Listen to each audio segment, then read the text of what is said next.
खबर यह है मुसलमानों के खिलाफ propaganda film the Kerala story की एक्ट्रेस अदा शर्मा का एक्सीडेंट हो गया है। कर्नाटक में कुत्ते जैसी हार के बाद भी कुत्तों की दुम सीधी नहीं हो रही। दोस्तों, सुप्रीम कोर्ट ने सीधा सीधा दरियाई काले घोड़े को यह नसीहत दी थी कि कोई हेट स्पीच नहीं दोगे, लेकिन वो सुप्रीम कोर्ट को गाली बकता बकता कर्नाटक में सुअरों जैसी हार सामना करने के बावजूद वो काला दरियाई घोड़ा फिर से महाराष्ट्र में खड़ा होकर हेट स्पीच दे रहा है और खुल्लम खुल्ला दे रहा है, मुसलमानों को गालियां बक रहा है, गैर कानूनी बात कर रहा है कि अगर जरूरत पड़े तो 100 नंबर पर और पुलिस को फोन मत करो, सीधा मैं तो फोन नहीं करूंगा, सीधा जो है मुल्लों को मारूंगा, काटूंगा, ये कर दूंगा, वरना ये तो हमारी मर्दानगी पे, ये हर चीज अपनी मर्दानगी पे क्यों ले आता है। कहते हैं जिस आदमी को जो टेंशन होती है ना, वो हर चीज में वो बात ले आता है। तो भाई अगर कोई मर्दानगी में कमजोरी है तो हिंदुस्तान में हकीमों की कमी नहीं है, जितनी भी नस ढीली है वो सब टाइट हो जाएगी। तो आप भरोसा करो, और इतना जो तुम ज्ञान यहां दे रहे हो, इतना टाइम तुम नफरत फैलाने में दे रहे हो, थोड़ा घर पे भी ध्यान दो। सुनने में आता है कि भाभी जी जो है थोड़ा इधर उधर, छोड़ो यार, घर पे भी ध्यान देना यार, घर पे टाइम दो यार। बाबू देखिए, सुनिए इन काले बाबू को। बगल के गली के मियाँ को भी सुनाई नहीं दिया होगा, आवाज तो भाग्यनगर, जिसको लोग हैदराबाद कहते हैं, वहां के गद्दारों को सुनाई देनी चाहिए। तो मेरे सामने तो शेर बैठे हैं, लेकिन कुछ कुछ सुअरों से प्रभावित होते हैं।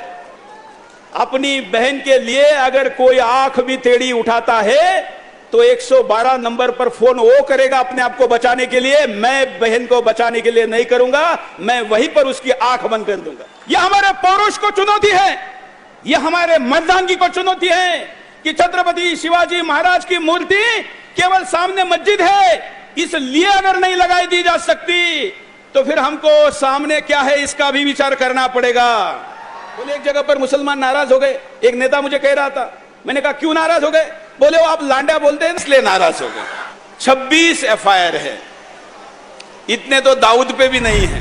देख रहे हैं, है किसी में हिम्मत 1800 FIR करवाने के बाद भी ये इस तरह से। तो इसका मतलब यह है कि प्रशासन समर्थन में है इसके, या मोदी जी डायरेक्ट या अमित शाह जी डायरेक्ट इसको लीड कर रहे हैं कि बेटा हम हैं, तुम करो। मेरा तो मानना यह है, एक सेकंड के लिए यही मान लो आप कि अगर आप सही हैं और इस देश में रहकर गलत काम कर रहे हैं, अन्याय कर रहे हैं, तो आप अगर श्री राम के मानने वाले हैं ना, तो भगवान श्री राम आपके पापों के कर्मों की सजा इस दुनिया में भी देंगे और मरने के बाद भी देंगे। आत्मा को शांति नहीं मिलेगी आपके। तो द केरला स्टोरी एक फर्जी फिल्म जो सिर्फ मोदी जी को कर्नाटक में जिताने के लिए बनवाई गई थी, काम उतना ही खराब हो गया। वो अदा शर्मा जो कल तक अपने स्तन तक दिखाकर, अपने प्राइवेट पार्ट दिखाकर अपनी पहचान न बना पाई थी, एक फिल्म में बुर्का क्या पहन लिया, आए हाय किस्मत चमक गई। लेकिन पता था ये पाप है, ये गुनाह है, ये गलत है, ये झूठ है, ये मक्कारी है, ये फरेबी है, ये दंगाई चीज है जो मैं करने जा रही हूं। और इस फिल्म का ही मकसद था दंगा। उसी महाराष्ट्र की खबर आपके सामने है। महाराष्ट्र में द केरला स्टोरी के रिलीज के बाद इस पर विवाद हुआ, दंगा हुआ हिंदू मुसलमानों के बीच, और एक व्यक्ति की मौत हो गई और दर्जनों घायल हुए। अब ये जो कुछ भी होगा, ये अदा शर्मा इस बात को ध्यान दे ले कि कितना भी तुम क्यूटी पाई बन लो, लेकिन ये जितना भी अब देश में तुम्हारी इस फिल्म की वजह से होगा, तुम पर भी इसका अजाब हाँ, अजाब से याद आया, ये देखिए खबर यह है, मुसलमानों के खिलाफ propaganda film the Kerala story की एक्ट्रेस अदा शर्मा का एक्सीडेंट हो गया है।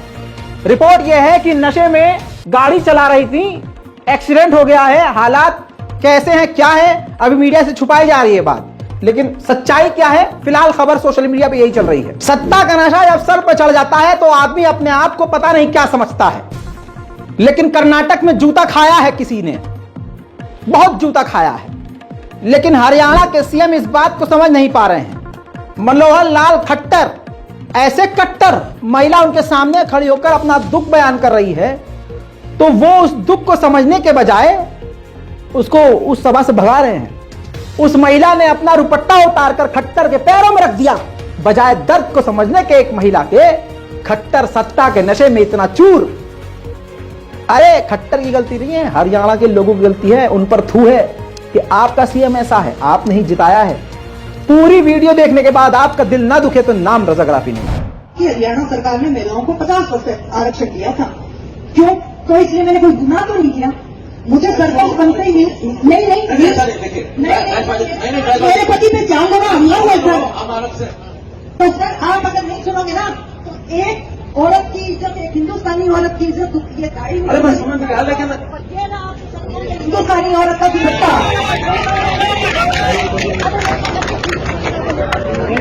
ये जनसमाज का मतलब ये पैसा भी जो उनसे करने का ना वो लेता है। मैंने मुझे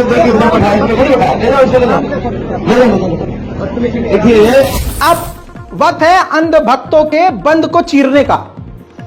ये जो कहते हैं मुसलमानों पर इल्जाम लगाते हैं कि बहनों को ये करते हैं, बहनों, अब तुम अपनी बहनों के साथ क्या करते हो नंगो? बात बात पर जो मचाए दंगो, ससुर अंधभक्तों तुम्हारे औकात दिखाते हैं। ताजगंज आगरा का यह मामला है। काजल नाम की एक लड़की, एक विवाहित महिला ने, जिसकी शादी ग्वालियर में हुई, उसको उसकी मौसी यानी खाला के बेटे यानी भाई मैसेज भेज रहा था, और मैसेज भेजता था, गंदे मैसेज भेजता था उसके, और अपने अश्लील फोटो एडिट करके भेजता था और उसको ब्लैकमेल करता था कि तेरी ये तमाम तस्वीरें मैं तेरे पति को भेज दूंगा, उससे तू तलाक ले और मेरे साथ रह। अपनी बहन को अंधभक्त बोल रहा है। काजल ने थक हार कर अपने लोकल थाने में आगरा में जाकर एफआईआर करवाया और तमाम ये जानकारियां थाने में दी। शॉर्ट में कहानी यह है कि इल्जाम मुसलमानों पर है, लेकिन कीचड़ में यही खुद है। जो दूसरों पर कीचड़ उछालते हैं ना, वो खुद सर तक अंदर तक कीचड़ में धंसे हुए हैं। अपनी बहन को, तौबा अस्तगफुरुल्लाह, अपनी बहन को बोल रहा, वो शादीशुदा, कि उससे तलाक ले और मेरे साथ रह। काजल महिला का नाम है और भाई का नाम आशीष है। आशीष है भाई, कोई मुसलमान तो हो नहीं सकता है। भारत के असली गद्दार कौन है, पाकिस्तान के लिए जासूसी कौन करता है, कौन से धर्म के वो लोग निकल आ रहे हैं, आपको पता है।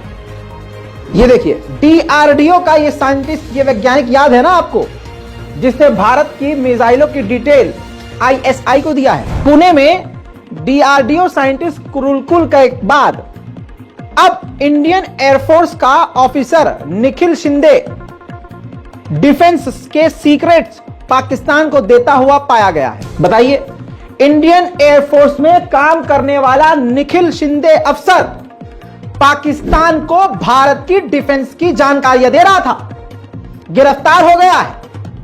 अब जरा दिमाग पर जोर डालिए,